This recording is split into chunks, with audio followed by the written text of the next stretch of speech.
آخرت کی پکڑ سے بچا رہا ہے۔ آخرت کی پکڑ اس سے بھی سخت ہے۔ انسان کو چاہیے کہ بیماری، تکلیف، مصیبت پر بھی یہ شکر کرے کہ یا اللہ اس تکلیف کا راز میں نہیں جانتا، لیکن یا اللہ مجھے اتنا یقین ہے یہ تکلیف بھی اگر تیری رضا کا سبب ہے تو میں اس پہ راضی ہوں۔ تو انسان کبھی بھی نقصان کے اندر نہیں پڑے گا اور اسے اس تکلیف سے نکلنا اور زیادہ آسان ہو جائے گا۔ تو یہ بھی بندے کو سمجھنا چاہیے۔ اب دوسری چیز ارشاد فرمائی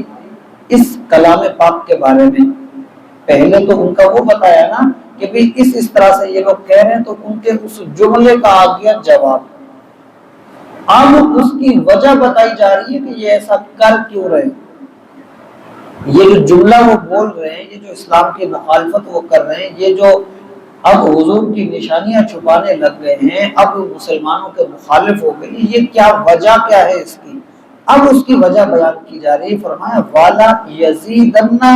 کثیر منہم، اے محبوب ان میں سے کثیر لوگ، بہت زیادہ لوگ ایسے ہیں کہ یہ اللہ تعالی ضرور ان میں زیادہ کر دے گا۔ کس چیز کو؟ ما انزل الیک من ربک، جو نازل کیا گیا ہے آپ کے رب کی طرف سے آپ پر، یعنی کہ قرآن، اس کے ذریعے سے اللہ ان یہود کے لوگوں میں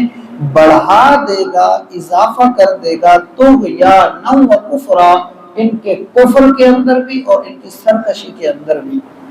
مراد کیا ہے کہ وہ قرآن کریم اس کے ذریعے سے اللہ تعالی کفر اور سرکشی کے اندر ان کی اضافہ کر دے گا۔ تو مقصد یہ قرآن کریم ایسا نہیں ہے کہ قرآن کسی کو کافر کرتا ہے، ایسا نہیں ہے کہ قرآن کسی کو سرکشی پر ابھارتا ہے، ایسا نہیں ہے، بلکہ قرآن رحمت ہے، قرآن ہدایت ہے، لیکن اس کو سمجھنے کے لیے کچھ چاہیے، اور وہ چیز ہے حضور سید عالم صلی اللہ علیہ وآلہ وسلم کی محبت اور حضور علیہ السلام کی نظر عنایت، آپ کا ادب، آپ کا احترام۔ اگر حضور کی محبت، احترام، ادب ہے تو پھر یہ قرآن باعث رحمت بنے گا، ورنہ یہ بھی تو قرآن کی تاثیر ہے نا کہ اللہ نے فرمایا اگر ہم پہاڑوں پر اتارتے وہ ریزہ ہو جاتے، تو قرآن یہ صلاحیت بھی رکھتا ہے، کلام یہ چیز ہے، یہ تو اللہ نے مومن کے دل پہ اپنی رحمت کی نگاہ ڈالی ہے، یہ اللہ کی رحمت یعنی رحمت الہی کی خاص توجہ ہے کہ قرآن جو پہاڑوں کو ریزہ کر دے اس دل میں پورے کا پورا اور آسانی سے اتر جاتا ہے، اور پھر اس دل میں صرف اترتا نہیں بلکہ محفوظ ہو جاتا ہے کہ زندگی بھر پھر وہ بندہ اس کو دہراتا رہتا ہے، تو یہ اس کے دل سے نکلتا نہیں ہے۔ تو یہ اللہ تعالیٰ کی خاص رحمت ہے، اللہ کی نظر عنایت ہے کہ اللہ نے اس قرآن کریم کو دل کے اندر اتار دیا ہے، اسے باعث شفا بنا دیا ہے، اسے باعث رحمت اور ہدایت بنا دیا ہے۔ لیکن اگر محبت نہ ہو، ادب احترام نہ ہو، تو یہ قرآن پھر گمراہی کا سبب ہے۔ اس سے مراد کیا ہے؟ اس سے مراد یہ ہے کہ قرآن پڑھنا آسان ہے،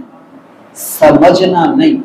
کیونکہ قرآن سمجھنے کے لیے بہت کچھ چاہیے، اور قرآن سمجھ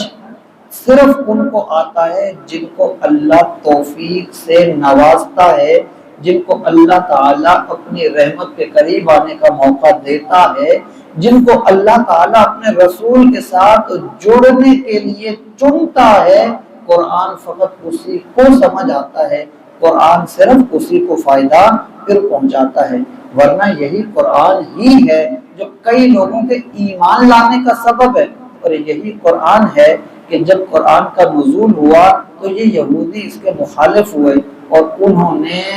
اپنی کتابوں میں رد و